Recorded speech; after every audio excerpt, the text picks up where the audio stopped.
You're welcome back to the channel. In this video, I'm going to walk you through likely questions I do receive from my page, like can we send money from Amazon Pay balance? So watch the video to the very end because I'm going to walk you through how to do that. Then watch the video to the very end so you don't make any mistakes. So let's get started. Yes, but only if the Amazon Pay supports money transfer in your region, because this actually has to do with Amazon region policy. So I'm going to walk you through a simple step-by-step guide and the different method that you can use to to send money from your Amazon Pay balance. So let's get started with that. So the first thing is to use the send money if available. Then open your Amazon app, then go to Amazon Pay, then select the send money and choose to bank or to UPI.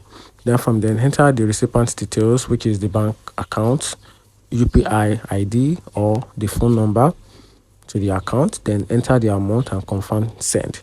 And here's another alternative method as well. If there's no send money option on your Amazon Pay, you can just simply use this method, which is to use the Amazon Pay for purchase on your Amazon, or you can also purchase the partner site, and you can also buy an Amazon gift card and share it with someone, then request a refund if eligible to your original payment method. And that's a simple step-by-step guide on how you can simply send money from Amazon Pay balance. Find the video helpful, turn on the notification button and subscribe for more.